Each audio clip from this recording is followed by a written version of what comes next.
Parce que, au lendemain de la présidence, avant la présidentielle 2018,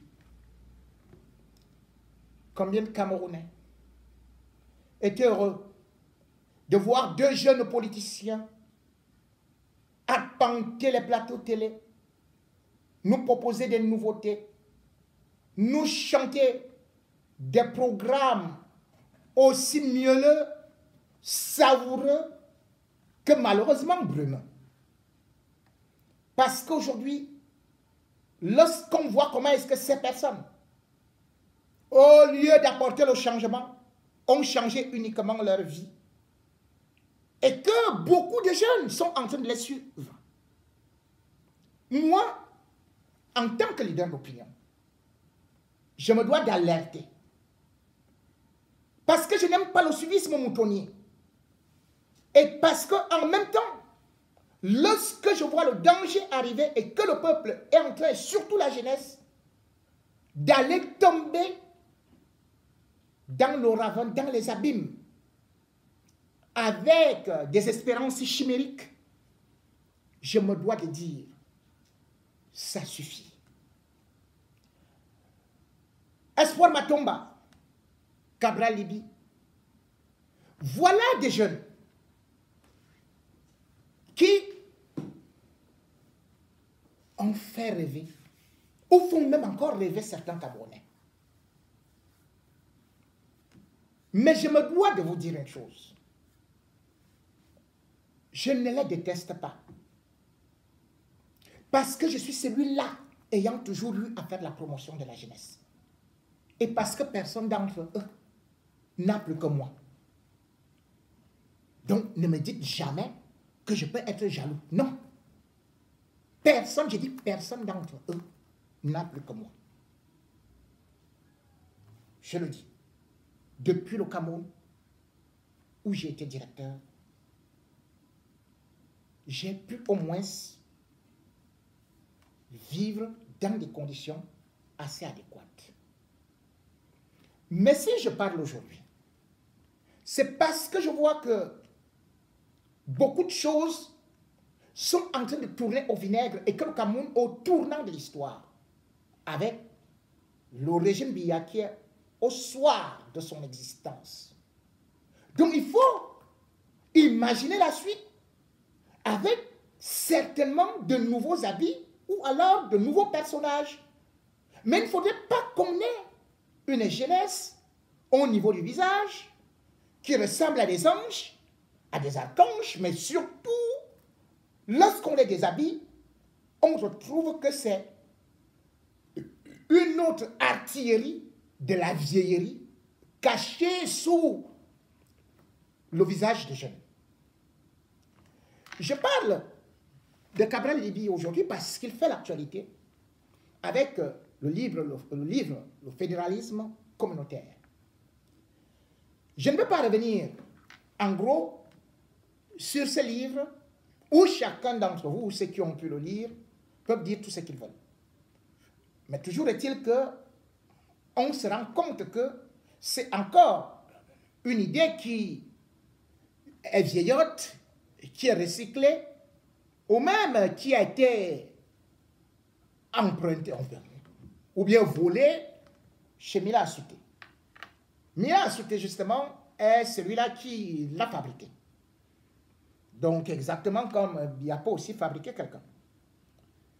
Et lorsque je parle de ça aujourd'hui, c'est parce que je me rends compte que lorsqu'on pose des bases qui sont fausses, lorsqu'on ne peut pas conduire, unir un peuple craquelé, un peuple qui est totalement aujourd'hui prêt à exploser, qu'on revienne avec des idées qui vont encore diviser.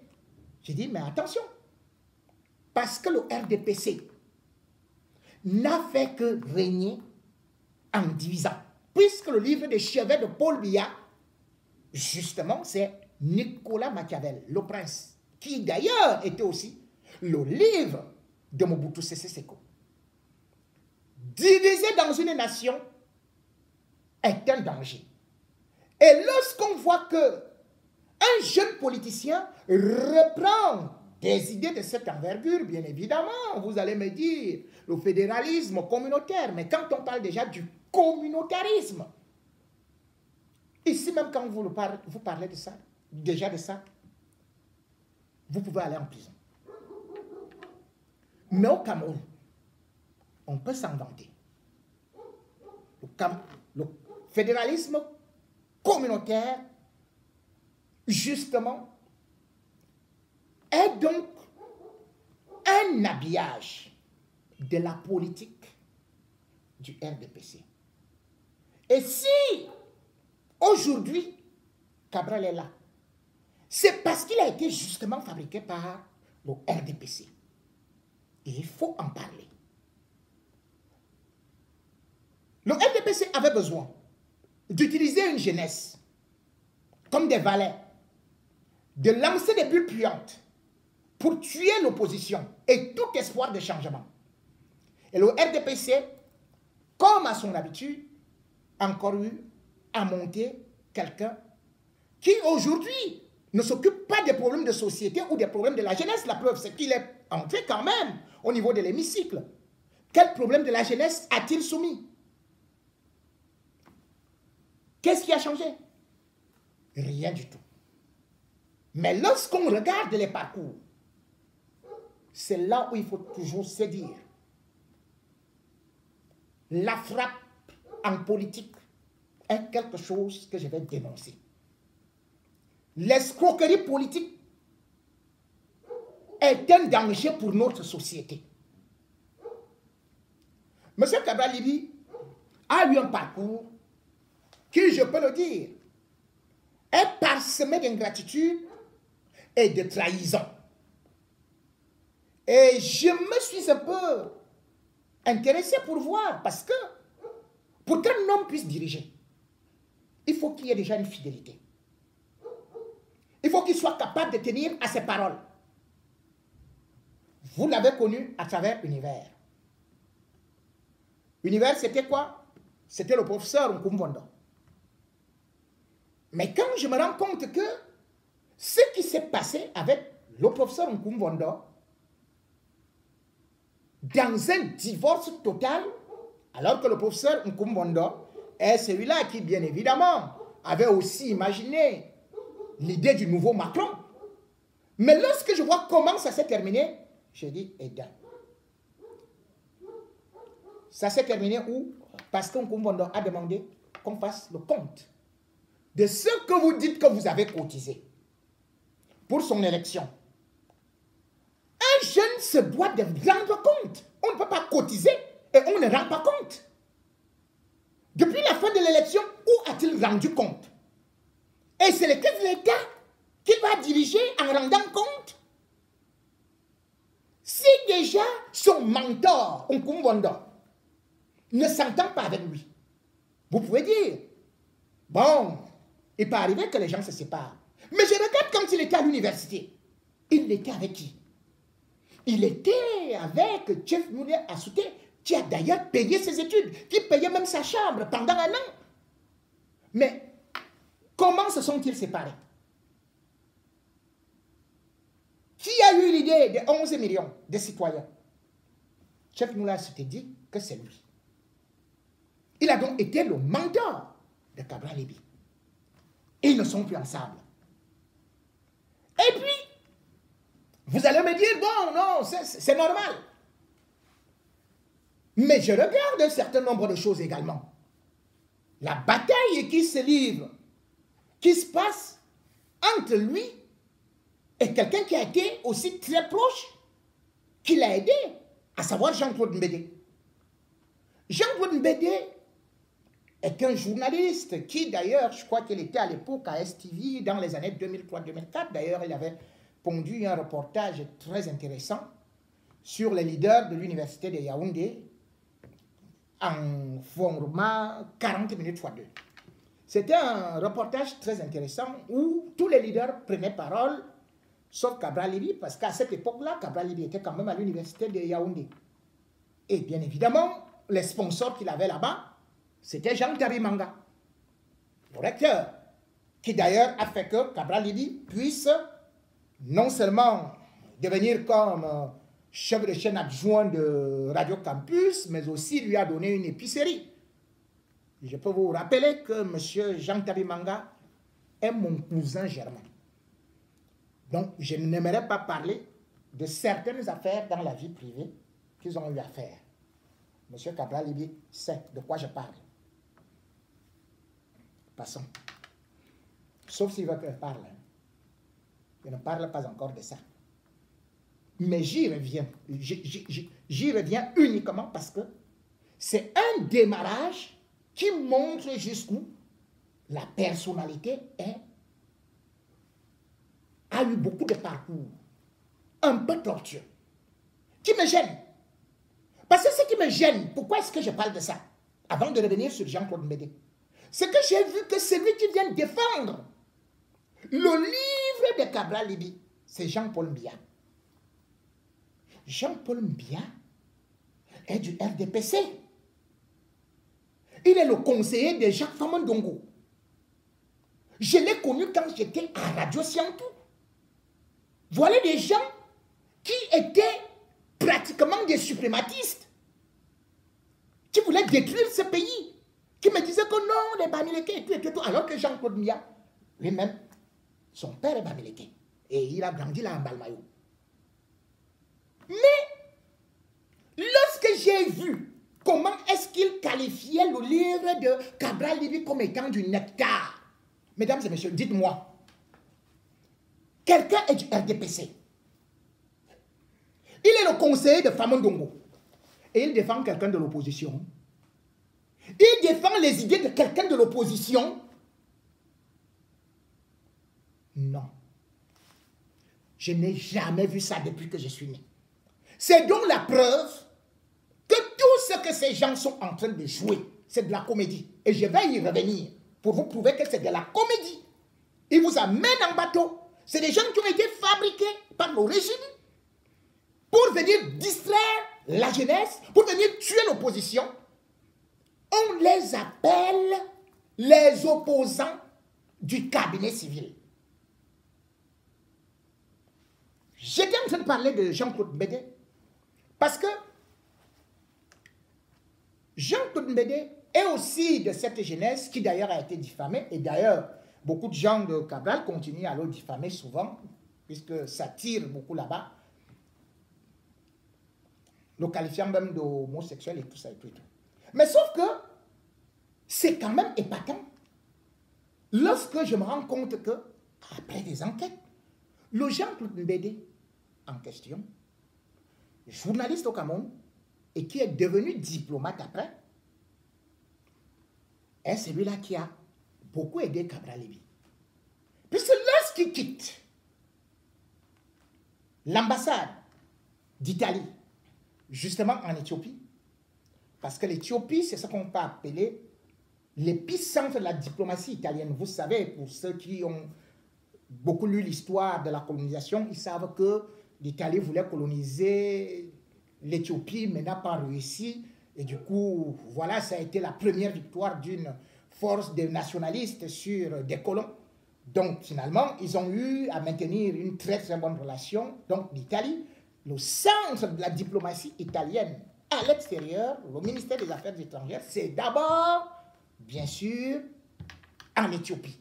Et comme l'Éthiopie également a le siège de l'Union africaine, donc là-bas, les bons diplomates y vont. Et nous avons eu la chance d'avoir un Jean-Claude Mbédé qui a fait des études de diplomatie quelques temps après et qui y a travaillé, je crois, 2 ans et demi. Et lorsqu'il va en Tunisie, il sera contacté par Cabral Libby, qui a des problèmes, et surtout dont son épouse. Nous sommes en 2017.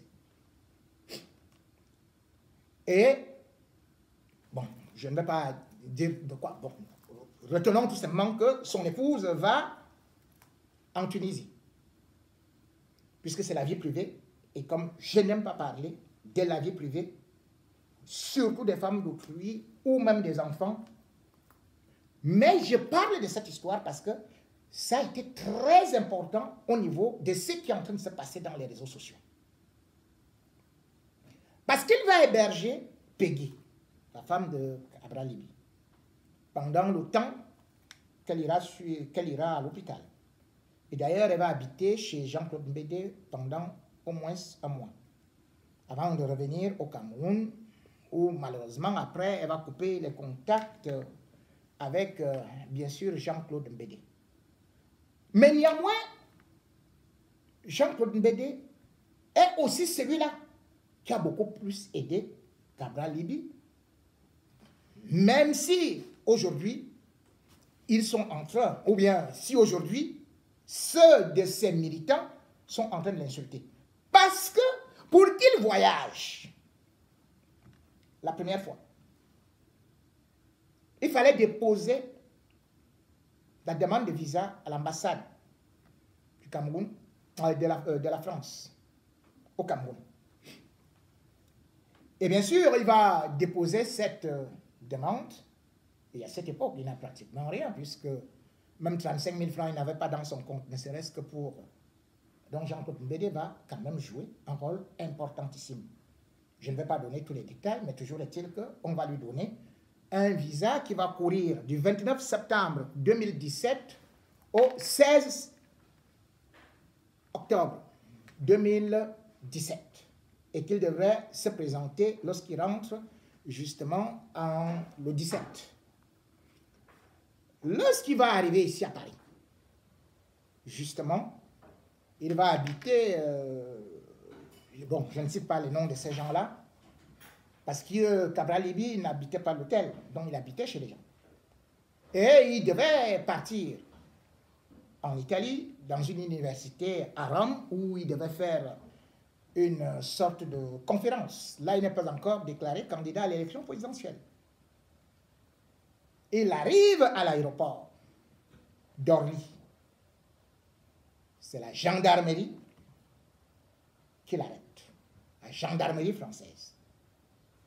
On l'arrête avec un billet qui a été acheté avec une carte de crédit volée. Donc, on le traçait. Quand il est arrêté, qui va faire pour qu'on le libère? Ce sera le même Jean-Claude Mbédé, qui est installé toujours en Tunisie, qui va dire aux gendarmes que c'est un leader politique et que c'est ceux qui l'ont invité qui sont des voleurs, des trafiquants de cartes de crédit. Bref, Cabral Libby, qui devait bien évidemment être conduit auprès du procureur de la République et certainement être gardé, jeté en prison, est sauvé par un diplomate. Il va rentrer parce que celui qui devait rencontrer justement c'était Tchon. Et bien d'autres, parce qu'il y a une grande communauté de Bassa au niveau de l'Italie. Il revient jusqu'à ce que finalement ils vont s'arranger à ce qu'on achète dans une agence un bien. Donc, il a fonctionné avec ses femmes. Et d'ailleurs, qui sont encore ses grands amis, qui continuent toujours dans des vols, des braquages avec des fausses cartes de crédit. Pour un homme politique, quand même, les cartes de crédit volées, on peut faire tout, mais pas avec les cartes de crédit volées. Cette histoire a été cachée, puisque lorsque je suis au courant, je lance une enquête. Mais par la suite, c'est justement le Mbédé en question qui, quand il apprend que je suis derrière l'affaire, qui va me dire, grand frère, laisse parce que on ne peut pas détruire la carrière de ce jeune homme-là. Et d'ailleurs, même quand il revient ici, mon frère Amobé Mebégué va faire d'ailleurs qu'il tienne quelque chose à UBS News où je ne suis pas parti. Parce que je ne voulais pas... Bon, 3 points de suspension. Puis en septembre 2018, il va revenir. Cette fois-là, il va atterrir à Milan. Entre-temps, Milan est à 15 minutes à peu près du domicile de Jean-Claude Mbédé. Et justement, à Milan, il va copieusement l'ignorer. Pendant ce temps, sa femme est repartie en Italie, en Tunisie. et va faire de la médisance auprès d'une Ivoirienne que Mbédé avait recrutée pour s'occuper de la femme de Kabla Libi. C'est cette femme qui, une fois, va alerter Mbédé. Mbédé va quand même dire, je vais causer avec mon frère pour savoir pourquoi est-ce qu'on peut aller médire de moi. Mais sauf que quand il arrive en Italie, il va même voir le chef de la diplomatie, c'est-à-dire que celui qui occupe le rang de vice-ministre des Affaires étrangères, donc chargé du pôle Afrique, pour que non seulement il détruise la carrière de Mbédé, mais qu'il puisse lui-même avoir des avantages. Mbédé est alerté et va chercher à le joindre. Ils sont dans la voiture à Rome, ils sont en train de se rendre à Parme. Quand il appelle, on lui dit que non, Kabla Libi est au téléphone. Et il va te rappeler. Entre Rome et Parme, ça fait 4 heures de temps. En 4 heures de temps, il n'a pas daigné rappeler Mbédé jusqu'à ce qu'il rentre au Cameroun. Bref, il est donc rentré. Mais lorsqu'on regarde ce qui se passe, qu'il le détruit, il a voulu détruire sa carrière pour quelqu'un qui vous a aidé.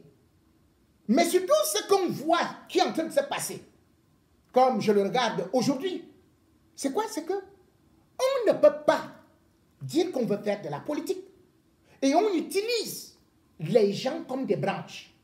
On va de branche en branche. Aujourd'hui, je suis avec tel, Mokoulou. Après, je suis avec tel autre. Après, je suis avec tel autre. Après, on te voit avec Grégoire Ouna. Après, on te voit avec ceci et cela. Oui! C'est très grave. Lorsque vous le regardez, les gens n'ont pas compris. J'avais dit cela. Pour l'élection présidentielle, puisqu'on voulait qu'il soit l'opposant qui va faire ceci et cela. Et c'est pour cela, d'ailleurs, qu'il va foirer le plan de Kamtou. Puisque le cabinet civil va tout faire. Vous voulez que je vous dise comment l'argent a eu à marcher? Qui a donné l'argent de la caution?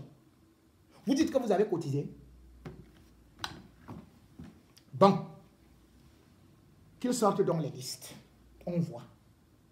Depuis quand les Camerounais peuvent cotiser 1000 francs en 2 jours, vous obtenez 30 millions ou 35 millions. Vous avez cru en ça? Posez-lui la question. Qui a financé son élection? Pourquoi il n'a pas voulu la coalition de l'opposition? Et pourquoi il était le premier à dire que selon les premières estimations il a gagné l'élection? Et posez-vous une autre question. Lorsqu'il fallait donc aller saisir le Conseil constitutionnel, comment a-t-il fait pour arriver en retard avec son dossier?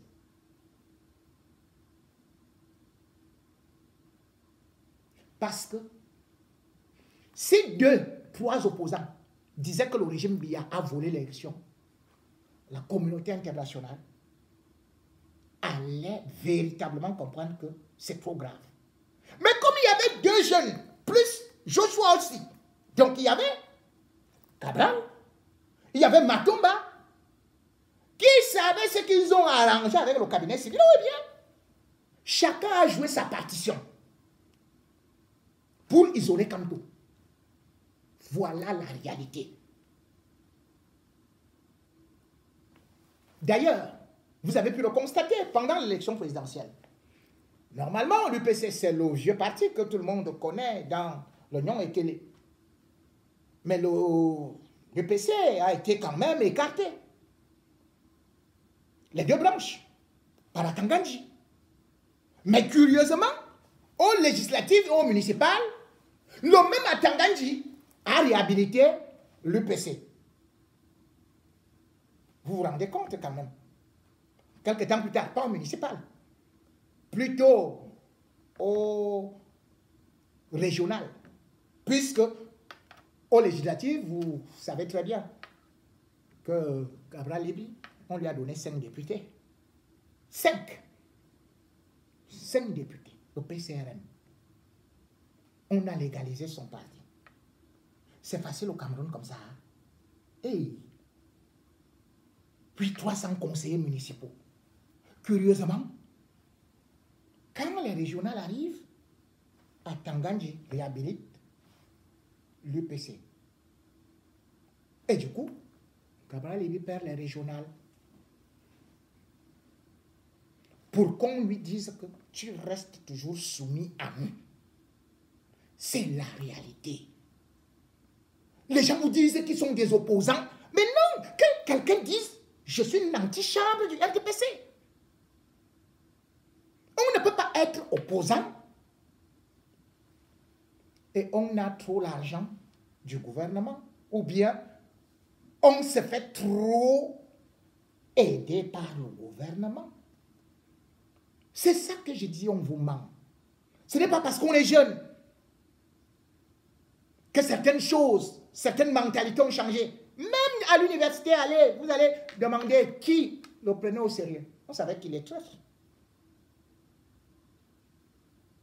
Comme je parlais aussi de Paul-Éric Kingé, depuis l'université. Moi, je ne suis pas là pour mâcher ma bouche. Je ne suis pas là parce qu'on va m'insulter. Mais on m'insulte depuis tout le temps, non?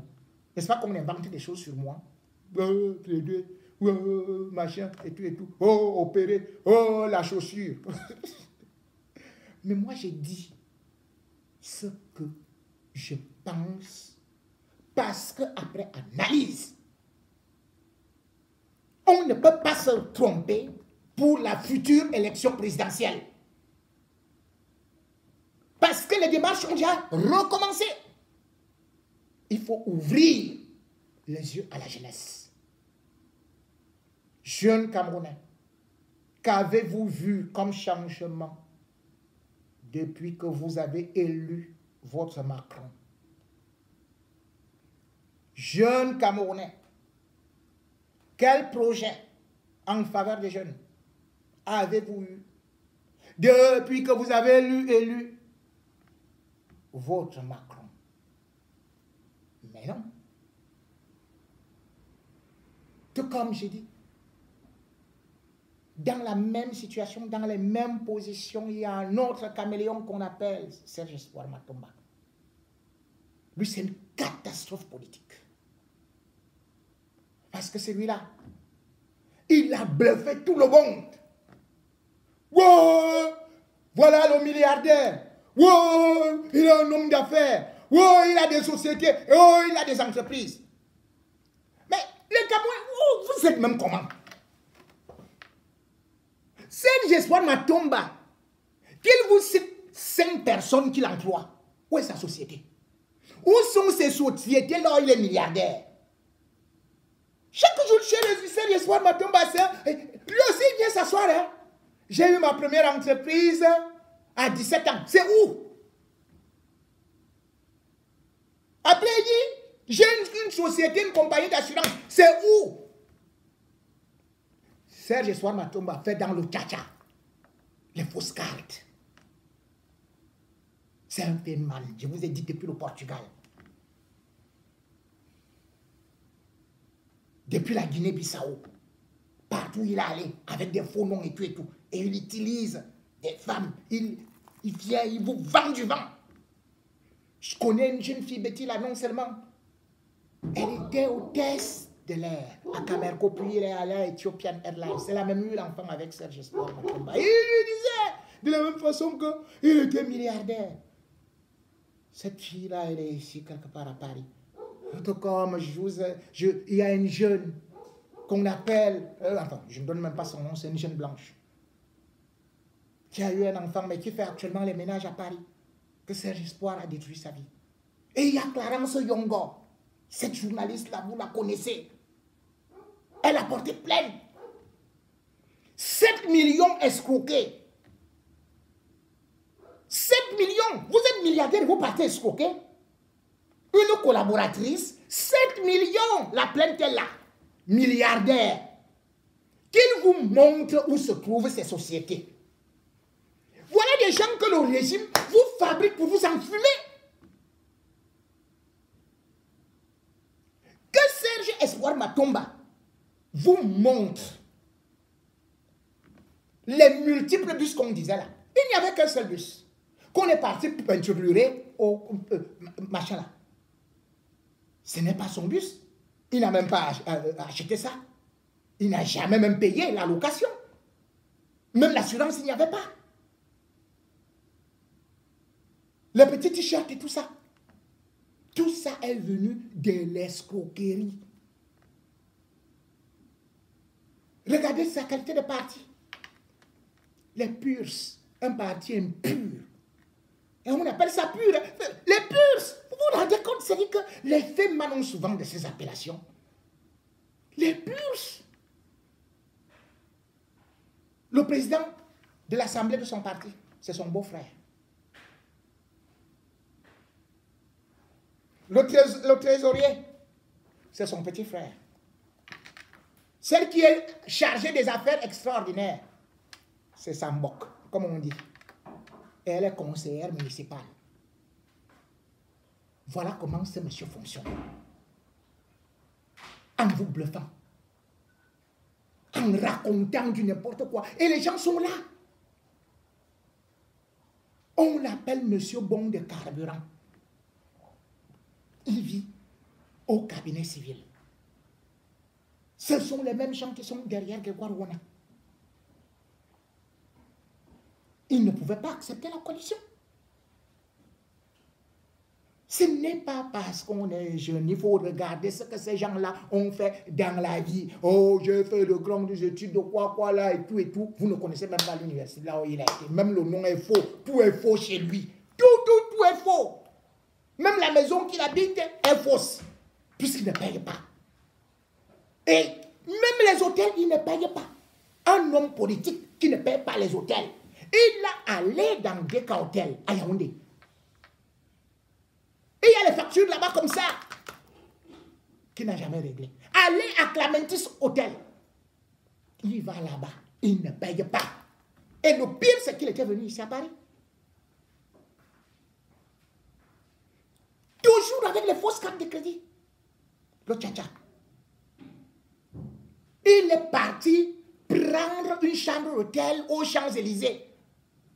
Mais on est venu le foutre dehors comme si c'était un malfrat. Et toujours quand j'ai été informé,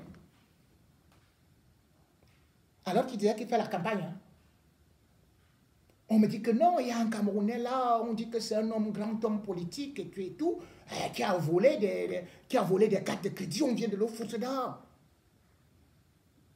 J'avais cru au moins que bon, c'est une erreur et qu'il fallait peut-être qu'il n'était pas au courant. Or, c'est lui-même qui fait le tcha-tcha. Il était parti loger au 10e arrondissement. Si vous voulez, vous appelez celle qui marche aussi avec lui là, Nefertiti. C'est elle qui avait payé l'hôtel au 10e arrondissement. Voilà des hommes politiques de notre pays. On dit qu'il est jeune. Mais cette mentalité, c'est ça qu'il faut combattre. Vous partez, vous mangez avec le RDPC. Vous volez à gauche et à droite. Et vous dites que vous êtes le changement dans ceci. Vous ont des concepts fumeux et tout ça. Mais non. Il faut une nouvelle élite politique. Et non celle de Serge Poil Matomba avec les... comment on l'appelait, Jonathan Nti. Voilà ses amis. Hein. Vous avez vu le problème qu'il avait eu avec le pasteur là, Jonathan Nti, qu'on a mis en prison. Il est parti jusqu'à vider sa maison. Sur un problème de quoi là, du siège de l'église où tout était faux. Quand la dame se plaint, boum, Serge Espoir Matomba, comme c'est quand même un beau gosse, au gars là, mof, avec son parfum joli soir, avec les écorces là, quand il croque ça, croque. Quand il parle à la femme tremble seulement comme ça. Voilà sa politique. Serge Espoir Matomba, le Touabassi.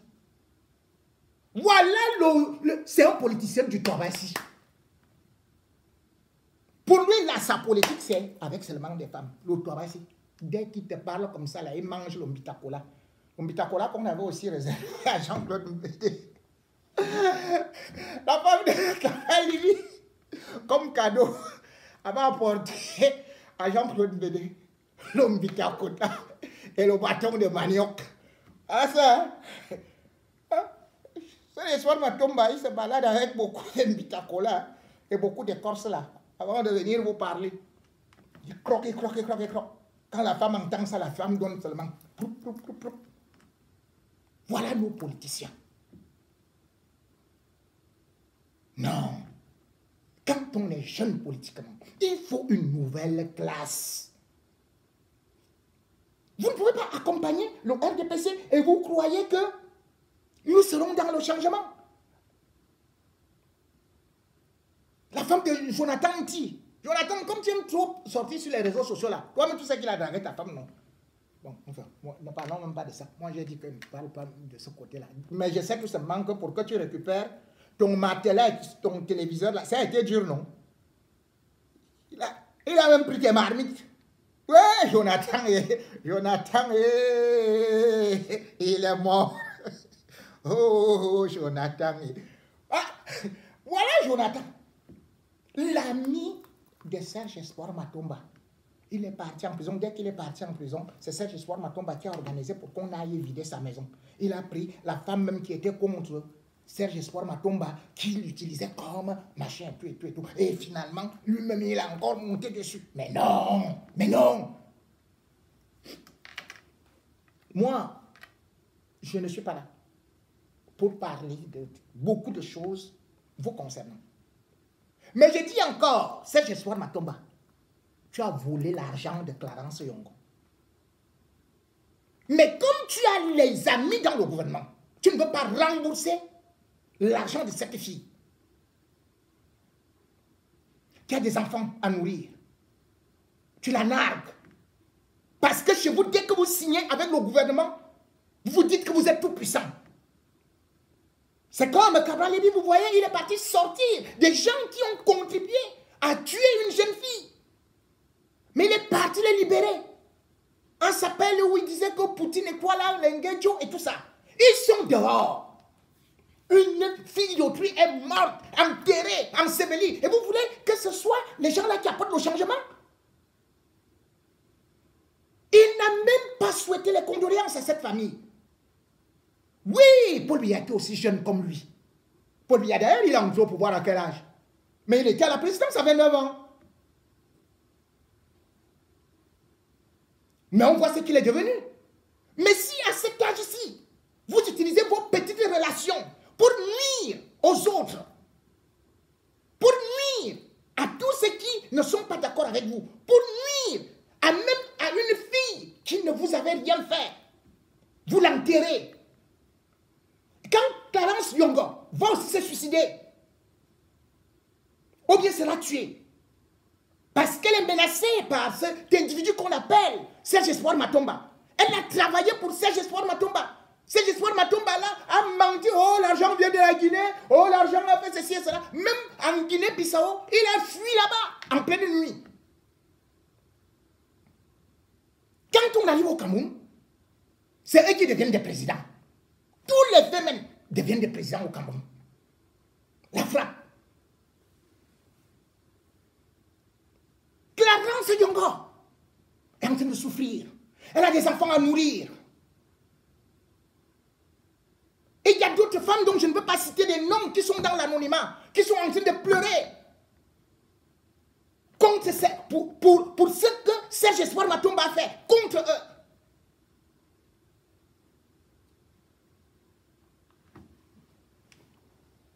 Je ne parle pas pour moi. Parce que quand on parle, les gens disent, oh, jaloux, machin, tout. Jaloux de quoi? Mais quand des jeunes font comme ça, quand les jeunes passent leur temps à aller demander des machins au niveau les bons de carburant, de l'argent, au niveau du cabinet civil, vous les appelez opposants? Ce sont des traîtres. Et les traîtres doivent être